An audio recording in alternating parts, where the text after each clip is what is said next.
1/3 of Pakistan was submerged this summer in the worst flooding that country has seen in more than a decade. Hundreds killed, millions displaced. And while the waters are finally receding, the devastation and questions about the role of climate change are not. Let's find out more. With us now, 3 guests, all of them in Pakistan. In Karachi, Sahar Habib Ghazi, South Asia editor at Vice World News. In Shahid Benazirabad Division, Adarsh Lagari, communications officer at UNICEF Pakistan. And in Islamabad, Fahad Saeed, climate scientist with the global nonprofit organization Climate Analytics. And we're grateful to you 3 for making time for our viewers and listeners here on TVO tonight. Just before we start, let's share these numbers, and I'm going to ask our director, Sheldon Osmond, if he would, to bring these numbers up. It's astonishing what has transpired in Pakistan over the last many weeks. 33 million people affected, 15,000 people injured, 1,500 people killed, and 500,000 people living in relief camps. We'll now bring up a map, and I'll just sort of describe for those listening on podcast. The extent of the flooding is in those blue shaded areas, a significant part of the country. Total flooded area, 55,000 square kilometers. Adar, start us off here. What has the crisis been like for people on the ground in Pakistan? Thank you. It's unprecedented. We have seen floods before. 2010 and 11, we had seen floods. It was, again, a very devastating time. But these floods have not been seen in history. I've spoken with elderly, I've spoken with the adults and families, and they have never seen rains like this. On the roads, wherever we go in the province of Sindh, which is the most affected in Pakistan right now, all we see is people on both sides of the road in makeshift tents, just barely surviving, actually, not even accessing clean drinking water. They're surrounded by families and children, surrounded by these stagnant floodwater lakes that have been now there for nearly a month, actually, sometimes some places over a month. And now it is turning into a health crisis as well. Already without clean water, without clean drinking water, without food, without shelter. And now, as the health system in the country struggles to meet the demand, the need, we have people who are now facing imminent health crisis. There are children that are dying. There are people who are suffering from malaria, from cholera, and children and women suffering from malaria and cholera, and so many gas-related diseases. So and even just now in the district that I am, the division where I am right now, we are accessing. Sorry, there's a power cut here. We understand. We understand. No, not at all. We'll give you a moment here to get your power back up, and so we can see you again. In the meantime, I'll go to Sahar and ask Sahar, in your judgment, how well has the political leadership responded to this crisis? Well, the crisis is, the scale is so huge. Pakistan has never experienced a crisis of this scale. And our leadership is very new. Our government's changed hands just a few months ago. But I think they got on the ground running in terms of doing what they needed to do. But the scale is unprecedented. Even looking at the data that you just laid out, it says 500,000 in relief camps. But I went to one district with a population of 1.5 million, and 500,000 there were displaced. So a lot of people are not in relief camps. They're living on the road. They're not even in tents. They're underneath branches and pieces of cloth. Any district you go to that's flood impacted, because it's been a few weeks now that the disaster really got to the scale that it was, you will see relief camps, but you will see many people who do not have relief yet, just because the scale, it's unimaginable. You don't really get a sense of it until you go there and you see homes are just gone. Everyone has moved out to the roadside. If homes haven't been completely flattened and flooded, they're broken and they're not safe to live in. And so the floods, the way that it happened is Pakistan has one of the longest rivers in the world. It's called the Indus River, and it's fed by glaciers that are melting in the north. And then the river goes all the way to the south of the country, and it goes into the ocean where I am in Karachi. And we're not seeing this water draining. The monsoon rains have pretty much stopped the last few weeks, but the flood water is still there. It's not draining. And we just see this flood water moving through city to town to village, through barrages and dams. and it's constantly impacting people. We're still seeing deaths happening from flooding, even though the rains have stopped. Well, let me go to Fahad on that. So why is it that the monsoons have not subsided or the water has not yet drained? Thanks, Steve, for having me. So, yeah, this time, as the fellow speakers have said, that we received unprecedented rains, especially in the southern provinces of Pakistan, the Sindh and Balochistan we are talking about. So those provinces basically have a dry climate. They don't receive monsoon rain and of that extent. So, for example, this time the province of Sindh has received 8 times more rains during the month of August. As compared to their long-term average. And similarly, Balochistan received 7 times more rain. So you can imagine if you receive that amount of rain in 1 month, I mean, any infrastructure is going to struggle. So what happened, Steve, this year that the monsoon depressions, as we call them, which originates from Bay of Bengal and which hit the northern part of the countries after passing through India, instead of going northward, they took a strange trajectory and they hit the southern provinces of Pakistan, mainly the province of Sindh, Adarsh was talking about. So it is not one depression, not 2, but 6 to 8 of them, which brought that much rainfall in Pakistan. So, as soon as we got that flooding in Pakistan, people started to talk about climate change. But there's a new field of science through which you can attribute a particular event to whether climate change has caused it or not, which is called climate change attribution. This is a kind of a new field, but it is gradually getting mature with time. And now we have models, climate models, through which you can quantify that what is the role of climate change. What kind of a role climate change has played in exacerbating a particular incident. Okay, can you follow up on that? Tell us what you believe. You're the climate scientist.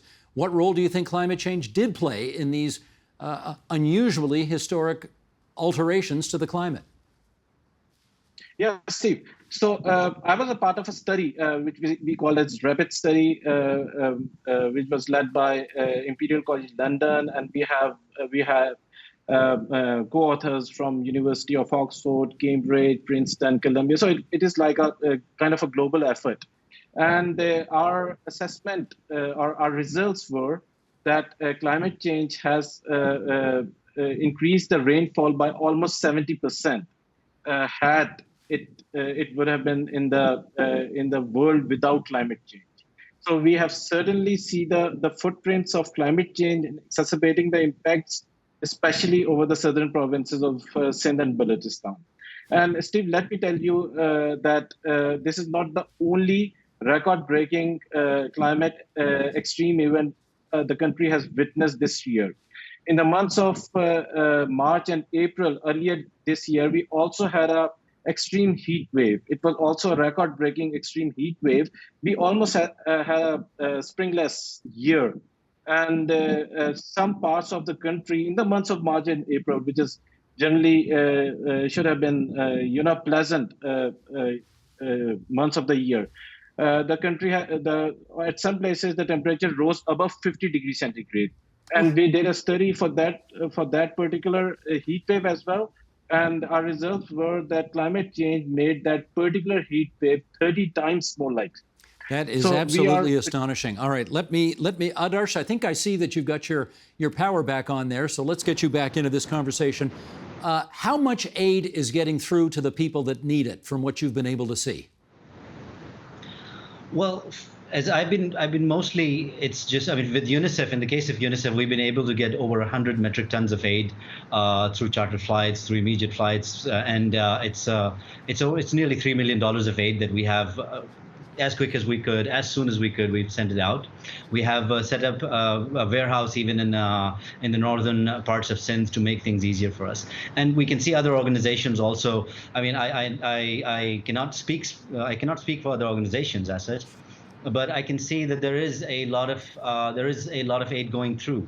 It's we see people getting medical supplies. In case of UNICEF, for example, we are sending out pregnancy kits. We're sending out mosquito nets. We're sending out medicine, micronutrients, therapeutic food for children. But even with all what I can say is, even with all the aid combined that is reaching people at this moment, it is still not enough.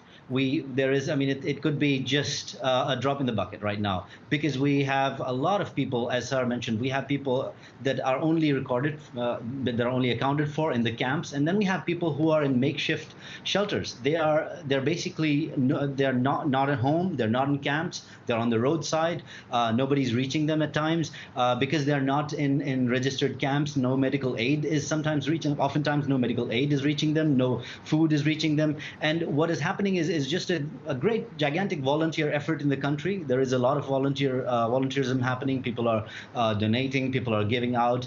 But because as everyone is mentioning, it's an unprecedented disaster, and we cannot match it just by the volunteerism in the country. So the aid reaching, I'd just say, is not. Whatever is reaching is not enough. That's what the situation is right now. Sahar, can I get you to build on that answer in as much as how generous or not you think Pakistan's neighbors or even countries further away have been in terms of meeting the need?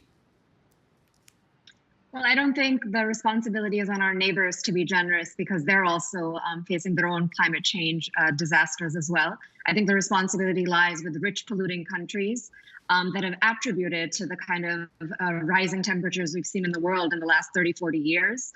Specifically the EU, the US, China.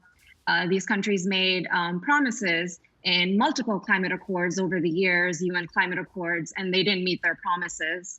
They were supposed to be giving $100 billion a year to climate vulnerable countries to build climate resilience, and they just didn't do it. It was supposed to start coming in 2020. And the bigger question is of losses and damages, which is a conversation that has been always kept out of UN climate change conversations, which is the losses that are suffered by countries because of climate change. Should we be paying them, or should the countries that are responsible for rising temperatures be paying it? Pakistan contributes less than 1% to global carbon emissions. Most of it is made up by big industrial countries. The fuel companies in these countries get massive subsidies in trillions of dollars every year. The UN Secretary General just today said that it's the responsibility of these industrial countries to tax these fossil fuel burning, producing companies to pay that money to the most vulnerable countries, maybe in the form of losses and damages. And we're going to see the conversation going forward here, and Pakistan's going to be leading that conversation, I hope. We have a really strong-willed climate change minister. You asked, we've been thinking about climate change for years. We actually have a Ministry of Climate Change, and we have a minister. She's incredibly smart. She had an op-ed today in The Guardian, and she's going to be pushing the conversation for losses and damages. And we're seeing for the first time, Denmark is the first country, a UN member, that has actually offered 13 million as losses and damages. So I think a lot of countries are realizing their responsibility, and I'm hopeful in the next few months, especially at the next big climate change meeting, which is going to happen in November in Egypt, we're going to see some countries take responsibility. Well, Fahad, let me get you to follow up on that answer. And Sahar is quite right. Pakistan accounts for less than 1% of the emissions that are causing climate change, and yet it is bearing a disproportionate share of the burden when it comes to the after effects of climate change. What would you like to see the countries that are more responsible for creating climate change do at this moment? So I would say that this less than 1% number comes up when you consider the present day emissions, what are happening right now. But if you go for a historical responsibility, if you start from 1850, then the contribution of Pakistan to global greenhouse emission, it reduces to 0.3%, just to aggravate the number. So historically, Pakistan is not responsible, and the ones who contributed least are the most affected, the poorest of the poor. They are the ones who are suffering the brunt of climate change. And this is a huge problem of climate injustice. And as my fellow speaker has said, that loss and damage is going to be is very crucial, because currently we are 1.2 degrees centigrade warmer than pre-industrial world. That we have to understand. And to bring the temperature to this level, Pakistan has contributed, or this part of the world has contributed almost 0.3%. And those are bearing the brunt. The people who are, living in mud houses, they are the most vulnerable. Their houses have washed away. So that needs to be understood by the global community. And yes, loss and damage discussion is going to be very crucial. And I hope that the countries will come up. But along with that, let me tell you that we also need to reduce emission drastically. So we do, for the country like Pakistan, like I have already told you, that we have witnessed two extreme calamities this year. And for a country like Pakistan, it is not an option to go beyond 1.5 degrees centigrade. I mean, it will be a death sentence, especially for the poorest of the poor, the ones at the lowest tercile of the wealth. So unfortunately, geographically, Pakistan is situated at a place where we two of the important weather phenomena terminate. So monsoon starts from Bay of Bengal. After crossing India, it terminates over Pakistan. During the winter, we receive very important precipitation in the form of snow, which originates from Mediterranean in the west.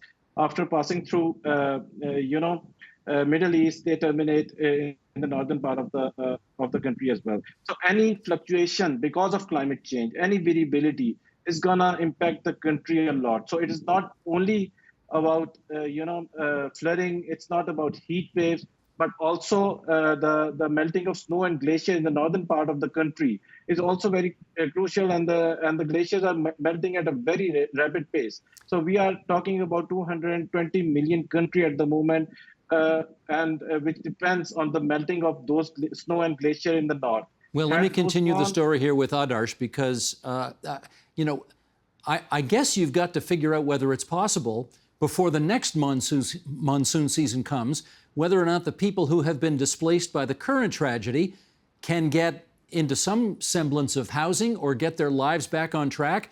What's the possibility of any of that happening? Well, that is the very question that we are trying to actually make the world answer here, because you see, the disaster is unprecedented, we know, but we know that we are still in the thick of it. There are towns and cities that are still flooded.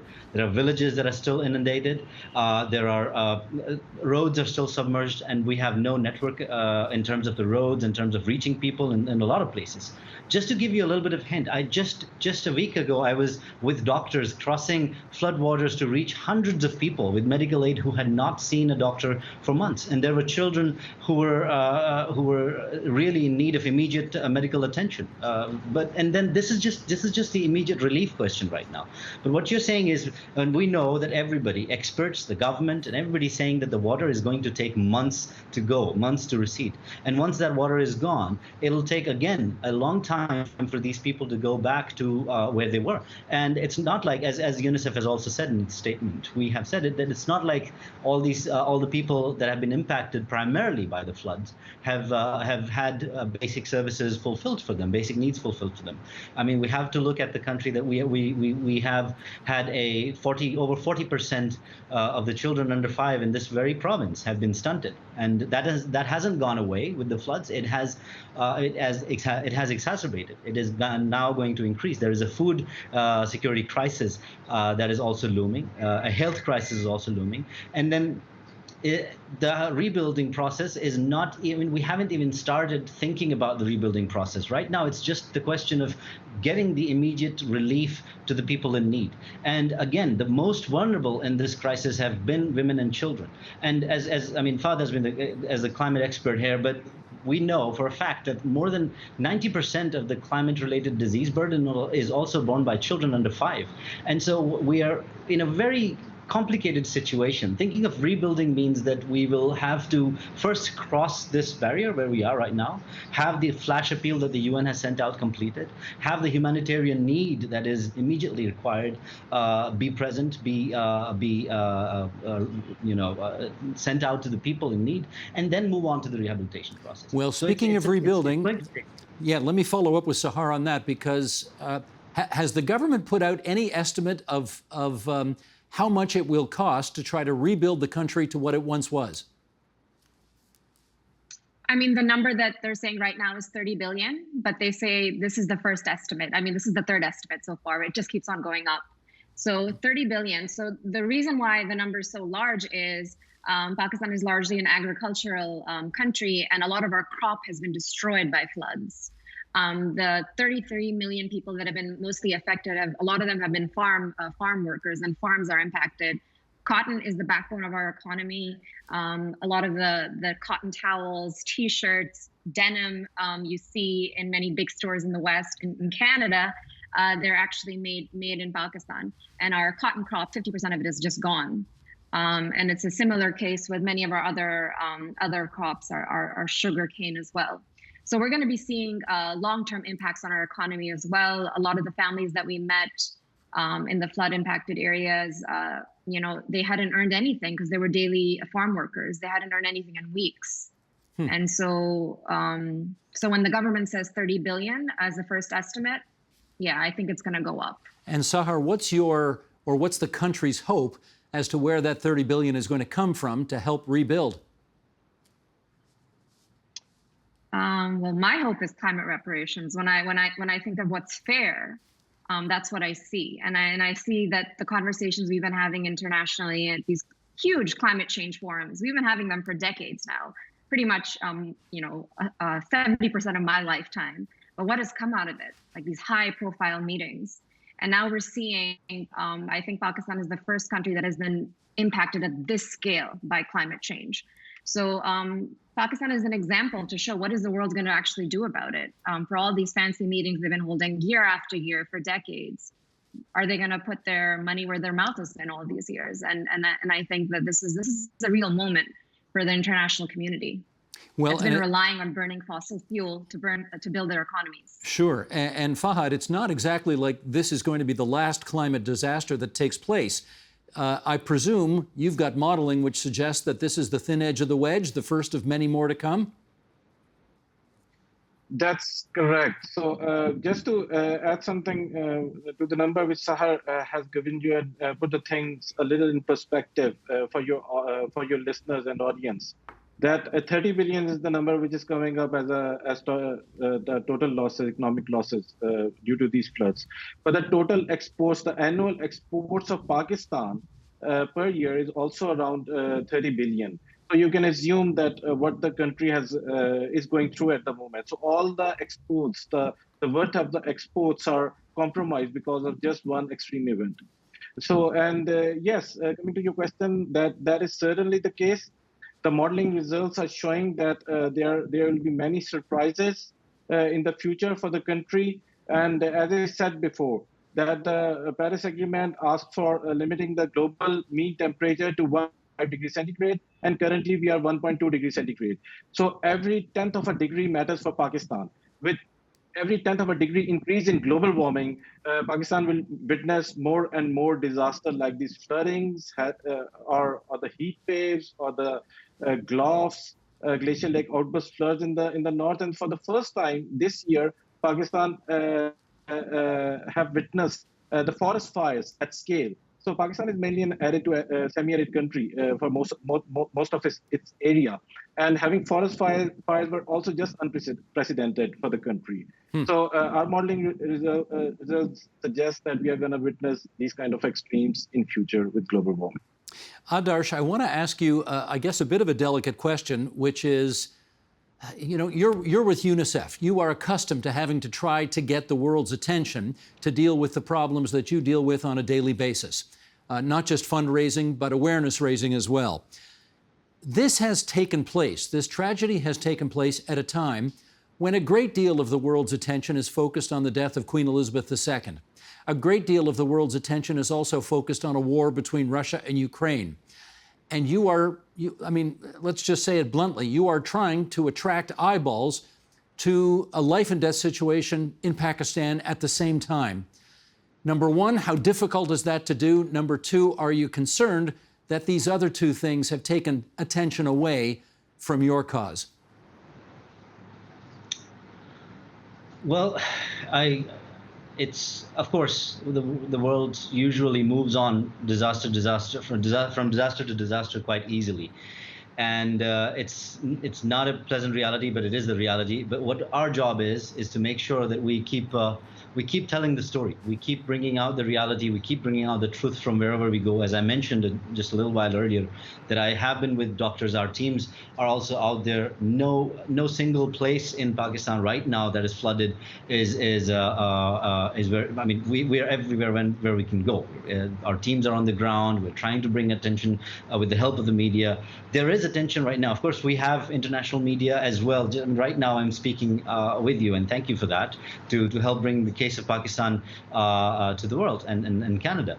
But this is that's what we can do. We can just keep pushing, and of course, it's a difficult job. But more difficult job is being done by the people on the ground, the doctors, the aid workers, the people who are actually reaching people with all the supplies, day in, day out. They're working. There's no breaks for them. I just before getting on to this, I was already speaking with the health officials who are, as I said, they're trying to find the unreachable so that they can be reached with medical aid. It is a difficult task on both the end of continuing the work and at the same time trying to make the world understand, as Sarah mentioned, that we need the reparations, we need the aid, we need the help of the global community to make sure that we come out of this in a better way and be able to help people. So it's quite a difficult job, but I think we, with climate being an agenda that the world has now understood and needs to understand more. We need to unwrap it more, of course,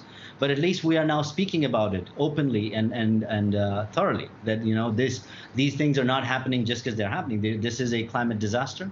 It is something that we should all be held accountable for. We should also, of course, make sure that the story does not stop. So that's. I mean, we just need help from your community, from journalists around the world to make sure that Pakistan is just somewhere around there, because it's Pakistan today, but it can definitely be some other nation, some other country, some other community tomorrow, and that's not something we should wait for. That's the message that we'd like to send out.